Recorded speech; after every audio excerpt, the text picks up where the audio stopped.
Hello, Cellulites. Welcome into the Undead Celluloid Society's podcast. My name is Michael. And I'm Rachel. And today we are covering the 2015 film Exeter. Exeter is a weird name for this movie, but it is about a abandoned asylum that is being refurbished and turned into a youth center by the local church. And one of the young men who is helping refurbish this asylum is having a party there the night before, I guess, with like a bunch of people, a bunch of fucking people. Yeah. That's like a rager. Yeah. There's like a live band playing and stuff too. Yeah. That sounds like it looked like a fun party actually. There's people like inside every room, outside. It was crazy. Passed out drunk. I always like to joke that like how they're still there the next morning, like still drinking around a table. That'd be me and like a couple of my friends. Yeah. Oh no, I'd totally be passed out. Like, you would be one of the first to sleep. You'd be one of the first to sleep. Unless you say that to me, and then I'm like, I'm I want to stay up all night. You do, but you don't drink the whole time. No, I don't. Rachel's a lightweight. Yes. There's nothing wrong with that. We don't condone alcoholism here. No, we do not. But so they're throwing a rager at this party or at this asylum, and then the next day they are still there doing drugs and drinking. That I wouldn't do. I wouldn't do drugs. Right. Yeah. No. But hey, Sparrow. So we our protagonists. There is. Well, let's go through their names. I don't even remember their names. I remember. No, I don't remember any of their names. I remember. Okay, so we got Patrick, who's the main character. Mm-hmm. That is the young man that is also volunteering for the church. Right. Yes. That's he. Father Conway. Father Conway. I remember that one. Father Conway is played by Stephen Lang. He is also the blind man in Don't Speak. Whatever the movie is about, like the robbers that break into this blind man's house and he starts killing them and stuff. Oh, I've never watched that movie. Oh, well, he is the blind man in that. And in the sequel. He's probably the most well-known person in this. Then we got Brittany Curran's playing, well, it says her name is Rain, but also we know her as Devin later. Right. We have Brad. Drew.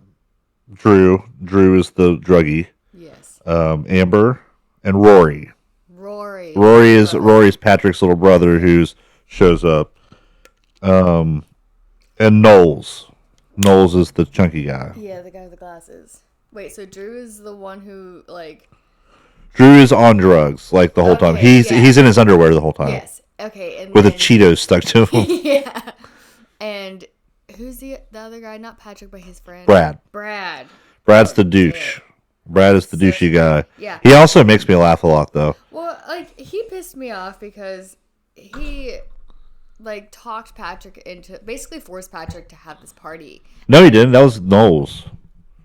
Knowles is the one that said, "Awesome, let's go party." They don't meet Brad until, he chases that one guy through the woods, and he jumps on his car because he's banging Amber in his car. That's the first time we meet Brad. Oh, really? Yeah, that's the first time we meet Brad. It's Knowles' idea to have the party. Oh, Knowles. Anyway. So they throw a rager there. I don't know how they got all these people to fucking come, but that's insane, especially on a day's notice. Yeah, right. An abandoned asylum. And well, I mean, I'd probably do it. I'm surprised the cops weren't. I mean, it looked like it was pretty remote where they were because they drove on a dirt road when they're trying to get out of there. Right. Yeah. So they're all at this party. The core group of people is Patrick. His little brother Rory is there. We don't know Rory's there yet. Knowles, his best friend Knowles. His friend Brad and Brad's girlfriend Amber. They're the main characters. And then we meet. We'll call her Rain, I guess. Or no, I'm just gonna call her Devin. Okay. We meet Devin there. Okay. Because he's like, spoiler. Yeah. Well, it's not really a spoiler because you don't know who the fuck Devin is yet. They meet her there. They all party the next day. She said Devin says something about she's watched a YouTube video where they like make some person float.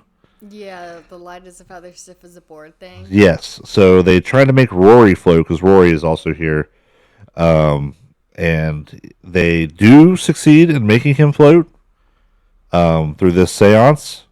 But for some reason, they don't believe that they did. Yeah, because they all lifted him with their fingertips. Yeah, Brad really wanted anal. Yeah, that's true. Yeah, that was the punishment if it didn't work. I'd take that bet. Of course you would. But anyways, so Rory runs off because he's embarrassed because he pees himself while he does this, and they're laughing at him. So he runs away.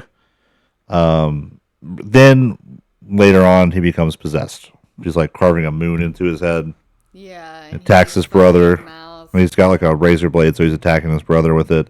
They end up tying him up in like one of the hospital beds upstairs because this mental hospital like burned down 10 years prior. And so they're trying to figure out what to do, and then the junk guy Greer comes, and I don't know, some of the stuff, like some of the interactions, I don't know why they made me laugh, but they just did. He was such a creep. He was a creep. He said, "What do you?" She's because Amber's like, "I just got into community college. I can't get in trouble for this." And he said, "Well, what are you gonna do for me, darling?" Yeah. And then he says, Brad's like, "That's my girlfriend. That's my girlfriend." And he's like, "Don't." He said, "Don't touch me, or I'll blow your fucking head off." And he's like, "No." Like they tried to make it comical. Yeah. But I don't know. I was making, and then he's like, "You got the pretty ones upstairs." Yeah. And then trying to get him to go away. And then Amber's like, "What's that supposed to mean?" She's so insulted. Yeah, because she's like, the pretty ones are upstairs. Well, I mean, he does try to untie Rory because he's like, "What the fuck is going on up here?" Yeah. You know what I mean? Which is kind of natural reaction. Rory ends up killing him, snaps his neck all the way around. And so he's walking out backwards with his shotgun, and he falls, and his head, the shotgun goes off, even though he didn't pull the trigger, and it blows his head off, even though it was twisted backwards. So they all freak out. Amber, also Patrick has called Father Conway to come because Rory is possessed, and they need a priest there. Mm-hmm. So Father Conway is on his way back, and so Brad and Amber are driving away because they're freaking out because they just watched a guy kill himself, basically. And they run into Father Conway. They run him down. He gets he gets like his head smashed into the window into Amber's lap. Mm-hmm. So he's dead. Yeah. So you think he's dead. Yeah. So they get there. They come back, and he's like, he jumped. And then they're talking about how they're going to dismember him and stuff and cover it up. Patrick's not a big fan of that. Also, Drew takes the holy water and starts drinking it, and it's like, "What the fuck is this stuff?" Oh yeah, like he reminded me of someone. Like a more drugged out Shaggy from Scooby Doo. Oh yeah, kind of actually, but no, like somebody I know, and I'm like, I don't remember who it is now. But it's like just like that one friend that you have that's just like completely oblivious. Yes. And they're like, it obviously has a cross on it, bud. You got it out of the pastor's bag. What do you think it is? Well, he also just drank like a bunch of Jaeger like 2 hours before that. Yeah, it was 2 hours. Yeah. He is kind of a skinny guy too. He's like, just like passes out instantly. Yeah. I've never drank to the point where like I just instantly passed out as soon as I swallowed, but that means you're probably pretty drunk. Yeah, that's true. So Father Conway is dead, quote unquote. They get the holy water. They look up a do-it-yourself exorcism online on YouTube on how to exorcise Rory. Yeah. Also, Brad doesn't believe that he's possessed. He's like, "There's no such thing as God. There's no such. He's not possessed. He's just crazy." And he walks in the room, and Rory's like upside down on the ceiling, screaming. And then the next time it cuts to Brad, he's like shaking, like holding a cross in his hand, like he's scared. Yeah. So they try to perform this exorcism. It doesn't work. It works for a second, but I think that's just a trick. Yeah, I think the demon was tricking him. Yes. Yeah, 'cause Patrick is like, oh, he's okay, and he's hugging him. And then he like, Yeah, and yeah. he goes nuts again. So the exorcism doesn't work. So they suggest they come to like the conclusion that there might be some spirits there that they can consult and like figure it out. So they get a Ouija board out, and this is also a part that made me laugh. And I've actually quoted this before, where Patrick is like against them using the Ouija board. He says, "We're absolutely not using a Ouija board." And they're like, "Why not?" He says, "I've seen these things used way too many times, and never has it turned out. Boy, was that a great idea." Which is true. I mean, they did say they wanted it to be like kids who watch horror movies, experiencing the things that they've seen. Sometimes it works, sometimes it doesn't. It never works. I mean, it works, but it never works in your favor. Well, so they're trying to figure out the name of the spirit, and then they spell it out like Devon, and Knowles goes, "Who the fuck is Davon?" And I'm like, okay. Devin. Yeah. Yeah. But so they find out the spirit's name. They, by doing this too, the spirit transfers from Rory to Amber, because Amber's the one that heads the seance. Right, and she, not she, but I think because it was like he was like, "Help me find me in a box," and I mean, Roy's tied up. Obviously, he ain't going nowhere. So, yes. But then, what I don't understand is that, like, Rory was going nuts, but like Amber just like she just went absolutely Next level. Yeah. Maybe it could be the spirit is getting stronger. I mean, that's why you're not supposed to talk to them. You're not supposed to engage. You're not supposed to use. You're not supposed to use the witch shit. Yeah. Don't use witch shit. Also, so a little bit. I obviously didn't watch enough scary movies. No. Also, a little backstory, just so we're all clear. If you viewers are confused at home, the background to Exeter is that it was a mental asylum that was run by Father Conway. There was a child named Devon there that they said was evil and had moved things with his mind and stuff. And well, I said he, but we already know that Devon is Brittany Curran. It doesn't reveal it till the very end, right? So you don't know either. The audience doesn't know. But so can move things with his mind or with her mind. She ends up escaping and burning down the asylum because she's Father Conway's daughter. Feeling rejected because we see a scene at the very beginning of the movie where a woman randomly kills herself with a gun, and that's her mom. Yeah, but it doesn't show. It doesn't show that. It doesn't explain that till the very end. Right. It just seems like a very random scene when you first see it.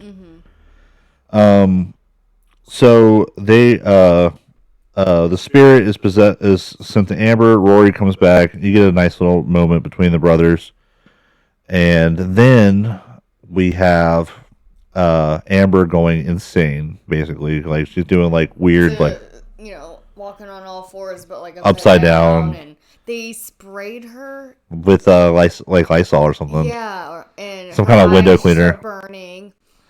And then the next scene, her eyes are fine. But she rips Drew's tongue out. And then the chandelier falls right on his bony hip. And yep. So Drew is dead. The second one to die. He is the second one to die. In quick succession too, we get a lot of deaths. Somehow, Knowles gets possessed. Attacks Patrick. There's some shenanigans going on. Brad is just kind of walking around.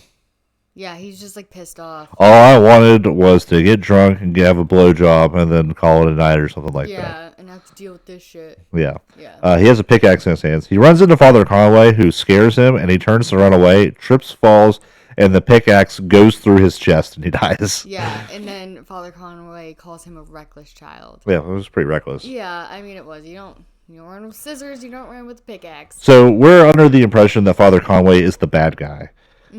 because he is the one that caused Devin to do all this stuff, and he is here to purify the spirit. Right. Because he locked him in a box. He locked her in a box. So now the only people still alive are Patrick, Brittany Curran's character, who is Devin, we find out later, Rory, who is hiding, and Amber, who is possessed. Mm-hmm. And Amber starts attacking Patrick, and in like this bathroom, like this disgusting bathtub. Yeah. And Amber is attacking Patrick. They end up fending her off. They kill the shit out of her. Yeah, smash her head in with some like old fire extinguisher. Yep. Yeah, that was crazy. So now we're just down to Father Conway comes in, has this showdown with Devin, who we don't know was Devin. He ends up stabbing her with a pitchfork. No, it's just like a pole. That was a pitchfork. No, it's just a pole. Well, he stabs her through the chest with the pole and kills her. And then that really upsets Patrick because he has had a crush on her this whole time. Mm-hmm. And he's yelling at Father Conway. And then eventually he sets Father Conway on because he says, you abandoned your son or something. And he goes, I don't have a son. Mm-hmm. And he just takes that as like him not acknowledging that he has a kid. Right. So he sets Father Conway on fire and kills him. And then he's mourning over his lover's body, who is on the ground, and he picks up the bracelet that fell, and it says Devin. Because she's like, you never asked me my name. Yeah. Because he doesn't. Whenever he first meets her, he says, I'm Patrick. That's all he says. Doesn't ask her name. So she gets back up. She's all demon-y now. She explains what I explained to you earlier, that she was abandoned by her father. Now she's back for revenge. But she knew that it would take him luring Father Conway there to kill him, because it would hurt him more if he killed Father Conway, because Father Conway thought of Patrick like a son. Right, yeah. So that she was going for the extreme violence there. Yeah. Pure evil. He gets a moment of clarity, like he's like getting shit talk, and then they fight, and he kills her. Well, no, him and Rory lock her in the box as the asylum is going up in fire. Yeah, and then they're just like, then the end scene is them sitting on his car, just watching it go up in flames, and I'm like, I'd get the freak out of there. Yeah, he's like, don't tell mom. Yeah, yeah, Rory, don't tell mom that. Cut the credits. Mm-hmm. Yeah. So this is interesting because Rachel was really disgusted by this movie for some reason, and it's not very gory. It's so gory. It's not compared to what we've watched. What was going on with me last night? We have watched films like Feast, which is disgusting. One of my favorite movies. One of her favorite movies. We've watched it multiple times. We also just finished watching All Hallows Eve, which is more gory than this. What else have we've watched a lot of films that have been super gory. Yeah, way more gory than this. I don't know why. I was like, yeah, Rachel's like, Rachel's texting me because I'm in Virginia, and she's like, I'm like feeling sick watching this, and I'm like, what? I don't know what was going on with me last night. And then I home like everyone's freaking crazy in this movie. And we're talking about how you like goth baddies. And I'm like, oh gosh, yeah, expose me like that. About Brittany Curran. I'm like, what are you talking about? She's like the most sane one. Yeah, and I was like, oh. 10 minutes later, I'm like, nope. Oh, here, I'll read the exchange to you. Yeah, so that really. And the thing is that we've seen this movie before, and I completely forgot. It. It was a long exchange. I don't think you need to. No, I want to find it because it's kind of funny. Yeah, I was completely blown away, kind of. I said, "Lead girl is hot," all caps. She said, and Rachel says, "Which one?" I said, "Dark hair," and then she said, "Oh yeah, you're goth baddie." LOL. I said, "Wow, I have a type, sort of." You do. To which Rachel said, "You do." LOL. Toxic goth baddies. I replied. Then Rachel says, "She seems like the only sane one." So, to which I was going to say something, and then I'm like, well, she probably doesn't remember. So I just said, yes, LOL. And then Rachel's next message was, okay, not the most sane one. I forgot she was the demon bitch. Yeah, I forgot I said that. Yeah. Yeah, no, freaking crazy. Yes. And then she has the audacity to be like, Patrick, you're just like everybody else because you. She hates men. She really does. Because she was abandoned. She's like, men have it so easy. They can just, if they get tired of their family, they can just leave and start a new one. I was like, I think anyone in a relationship can technically do that. Yeah, it's just. I don't think that's gender related. I think it happens more with men, though. It does happen more with men. I think, well, the stereotype is that it happens more with men, but I don't know the statistics on how often it happens one way or the other. Because I've heard reverse the same story. Right, yeah. Where people meet people online and just up and leave. Right, yeah. So I don't think it's a gender problem as much as that it's just like a societal. No, maybe not even a societal problem. Maybe it's just settling down with someone that because you want to. Yeah, because you. I don't know. Well, this isn't couples therapy.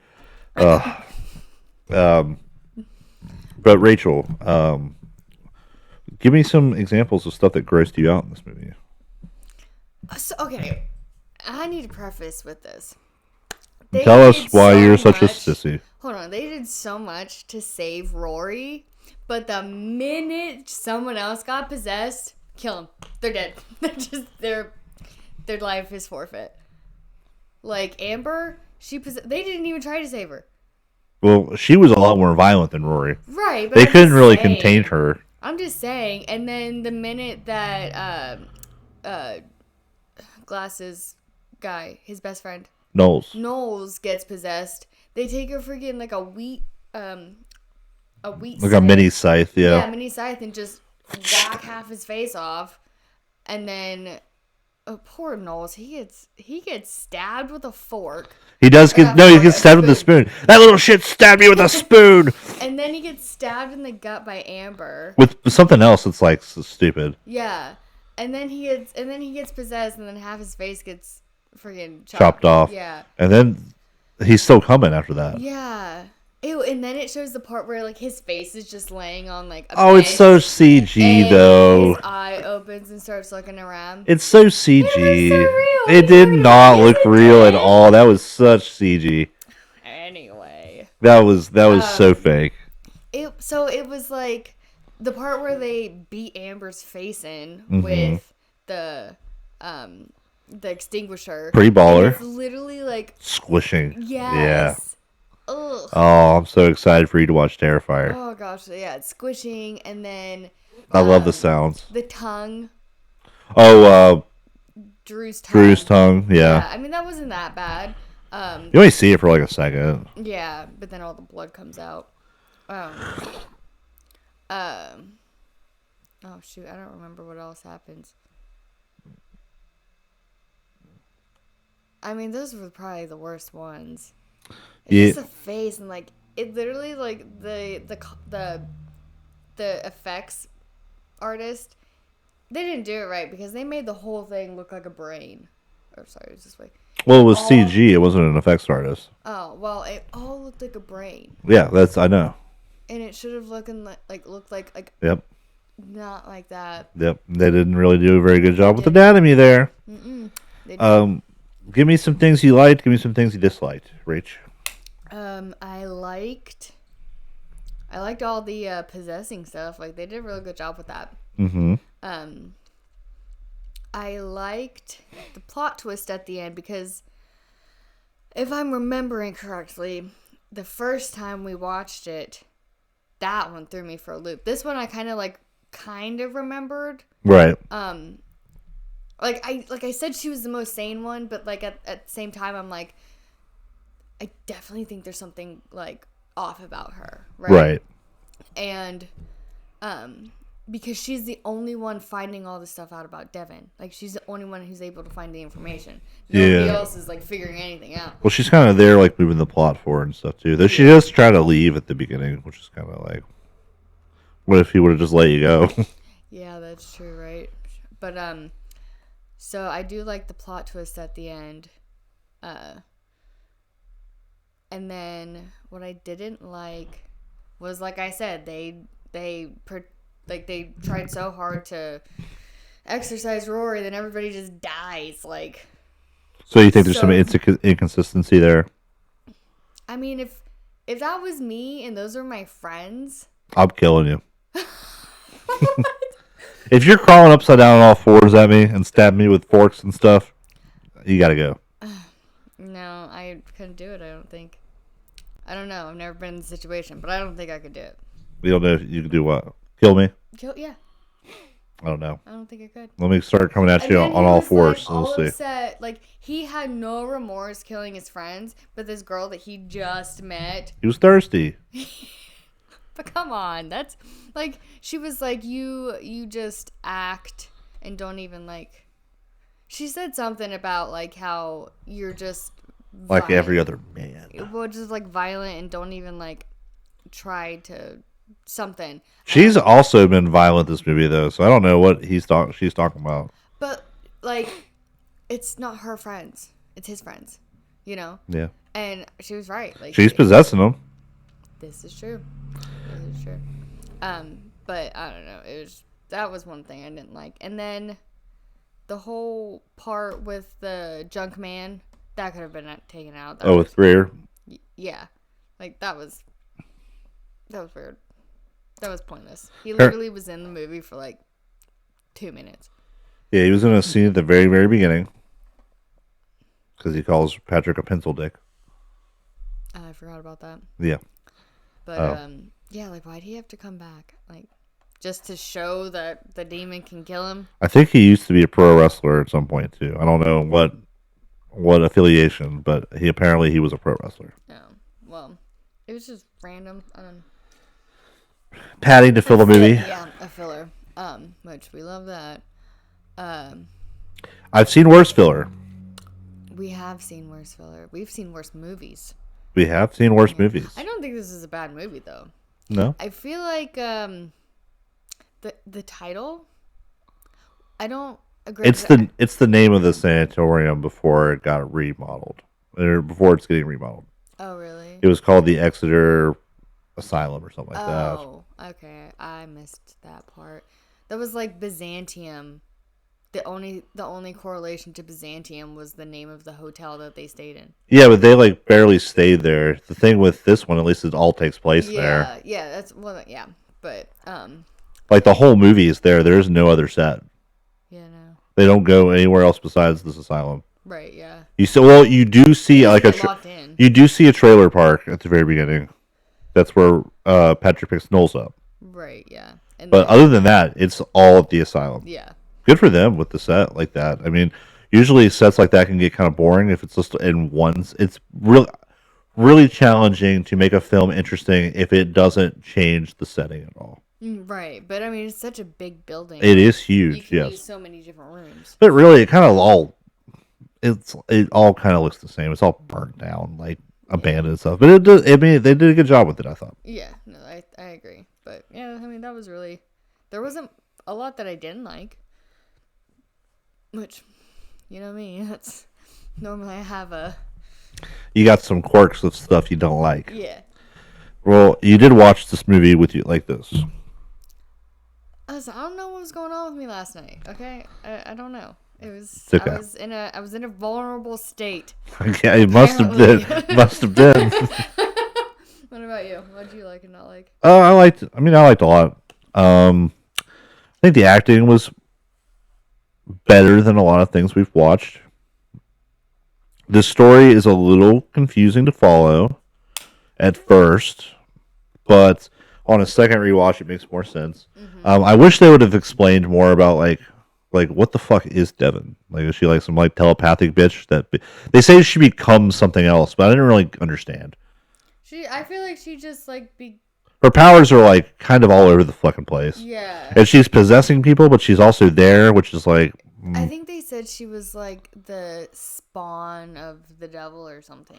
That's they throw a lot of stuff at you. Yeah. They throw some Wiccan shit at you too, and there's just a lot. And I inconsistencies. Yeah, like I need to something a little more concrete. It can be vague. I'm okay with it being vague, but like you throw a lot at me with that kind of stuff, and it's a little confusing. That's like a nitpick though. I like the humor. I thought it was funny at times. I actually genuinely laughed when I watched this. I think it was a movie setting out to not be take itself too seriously, but have a good time, and I think it did. The movie runs at a pretty brisk pace. It doesn't really feel like it's like sludgy at any point. I think that I really enjoyed it. So I do like the dynamic between Rory and Patrick too. I think they played pretty good brothers. Yeah.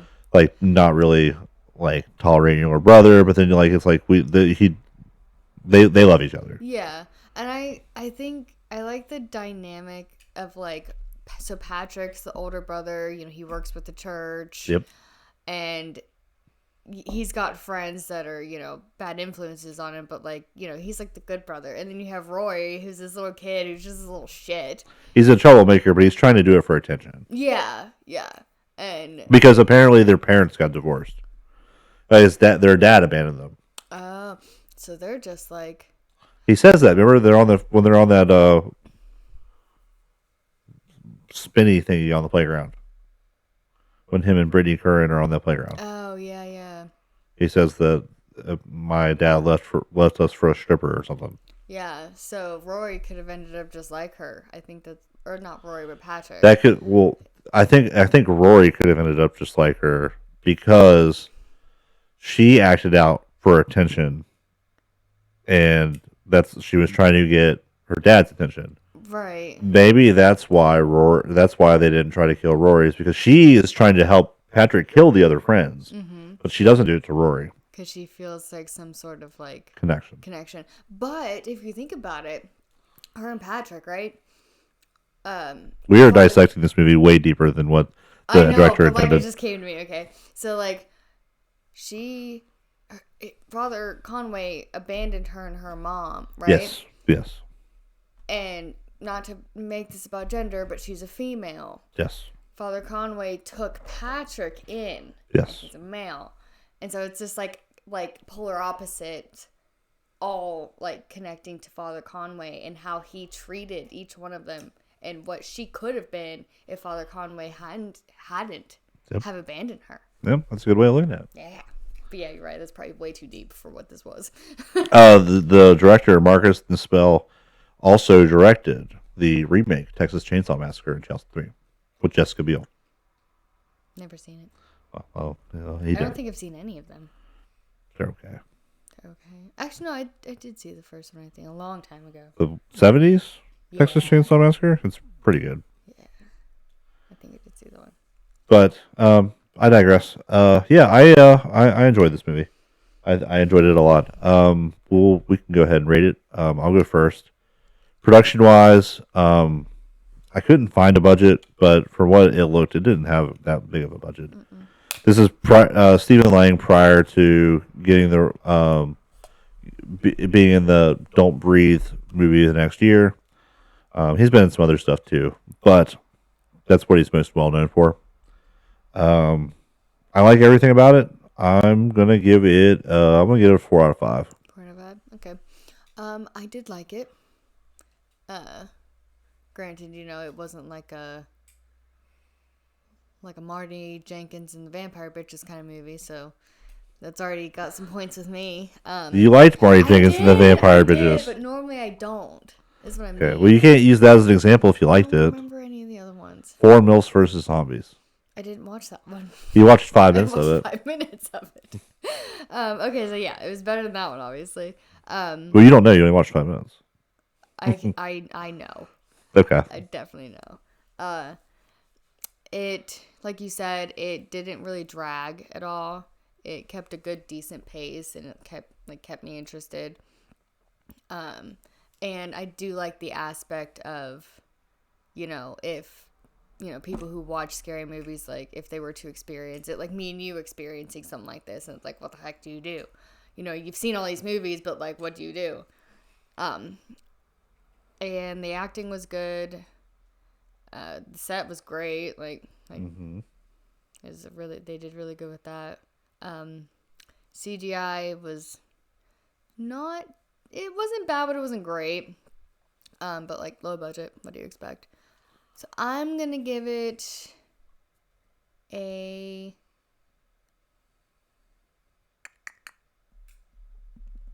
also gonna give it a 4 out of 5. Okay. What about likability?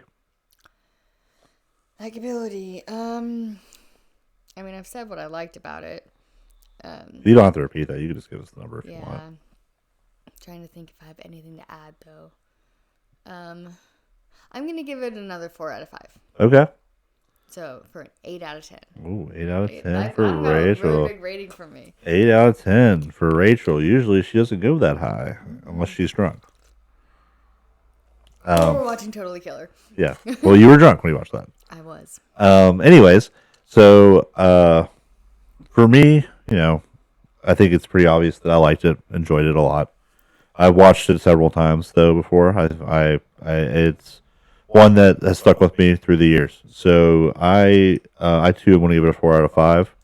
So I think that it's kind of not a perfect movie, but it's a fun time, and that's kind of what we look for in these movies when it comes to like hidden gems of stuff that people haven't seen. There's not a lot of people that have probably seen this movie. Right, and it's actually one that I could see myself watching multiple times. Yeah, well, we have watched it multiple times. I don't remember the first one. Well, fair. I mean, I remember watching it, but I don't remember it. But we did. Yeah, we did. Anyways, though, we thank you guys so much for listening. Thanks for being so patient with us. The last couple of weeks, we have not been really able to upload. We've, schedules conflict. I've been working out of town. It's just technical issues, but we got those fixed. Mm-hmm. So we're going to hopefully try to get to you guys on a more consistent basis. So we thank you guys so much for, supporting us and keeping up with the channel. Please like, subscribe, comment down below. Anything you want, we'll reply, even if it's silly. Mm-hmm. But until next time, we are the Undead Celluloid Society. I'm your host, Michael. And I'm Rachel. And we thank you guys for listening.